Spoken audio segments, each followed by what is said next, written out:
L'histoire des fables de Jean de La Fontaine s'inscrit dans une démarche artistique, intellectuelle et politique qui a profondément marqué le XVIIe siècle français.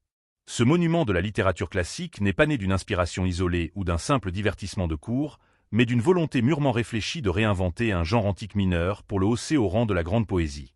À travers cette entreprise d'envergure, l'auteur a mis le récit allégorique au service d'une critique sociale, morale et humaine d'une finesse absolue, créant une œuvre dont la portée universelle traverse les siècles. La genèse de cette œuvre monumentale commence véritablement en 1668 avec la publication du premier recueil, qui regroupe les livres 1 à 6.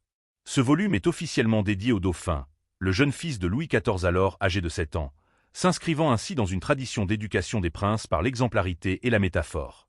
Pour composer ses premières pièces, Jean de La Fontaine puise largement et ouvertement dans le patrimoine littéraire de l'Antiquité. Il se revendique explicitement comme l'héritier direct d'Ésope, le fabuliste grec dont les récits utilisaient déjà les animaux pour dire la vérité aux puissants, et de Phèdre, son successeur latin qui avait donné à la fable une forme poétique plus régulière. Toutefois, l'originalité de l'écrivain français réside dans le fait qu'il ne se contente jamais de traduire ou de copier ses récits anciens. Il opère une véritable métamorphose en transformant de courtes anecdotes en prosant de véritables petits drames versifiés. Sous sa plume, la structure devient dynamique, la musicalité de la langue s'adapte au rebondissement du récit, et la précision des descriptions donne une vie nouvelle à un bestiaire devenu légendaire, selon sa propre formule affirmant que le corps est la fable et que l'âme est la moralité. Au fil des années, des rééditions et des publications successives, notamment le deuxième recueil en 1678 et le dernier livre en 1693, Jean de La Fontaine élargit considérablement ses horizons thématiques et stylistiques. Il s'éloigne progressivement des seules sources gréco-latines pour explorer de nouvelles traditions narratives, en particulier les contes et apologues orientaux. Il s'inspire de manière notable du recueil d'un sage indien nommé Pilpay, traduit en français à cette époque. Cette ouverture culturelle apporte une dimension nettement plus philosophique, métaphysique, et parfois plus sombre à ses écrits.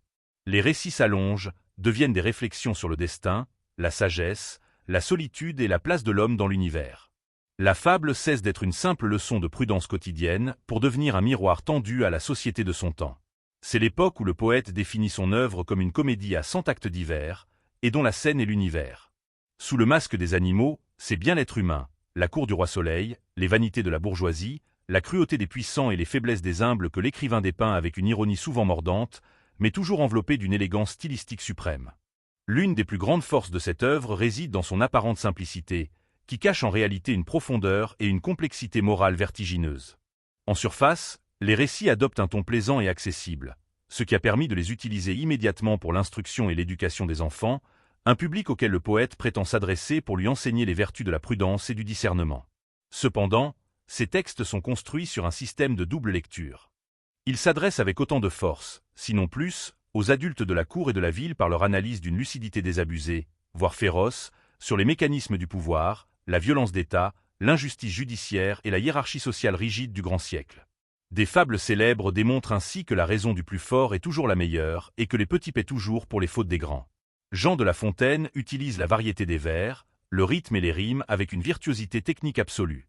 Cette maîtrise formelle n'est pas qu'esthétique, elle sert à rendre ses leçons mémorables et à graver les tournures de phrases dans l'esprit du lecteur. Pour lui, la morale n'est pas une règle dogmatique ou rigide dictée d'en haut, mais une observation fine, empirique et réaliste de la nature humaine telle qu'elle est, et non telle qu'elle devrait être. Le succès de ces textes fut immédiat auprès des contemporains de l'auteur et s'est avéré d'une durabilité exceptionnelle, traversant les siècles sans jamais perdre un iota de leur pertinence ou de leur fraîcheur. La capacité unique de Jean de La Fontaine à mêler intimement le plaisir pur du récit, c'est-à-dire l'art de conter, à la rigueur critique de la pensée philosophique a permis aux fables de s'élever au rang de piliers incontournables de la culture et de la langue française. Bien au-delà du contexte historique de la monarchie absolue sous lequel elles sont nées, ces œuvres continuent de résonner aujourd'hui dans le monde entier. En touchant à l'universel, en mettant à nu les passions, les vices, l'égoïsme mais aussi la sagesse des hommes, l'auteur a réussi le pari d'illustrer les travers immuables de l'âme humaine à travers le prisme intemporel de la poésie.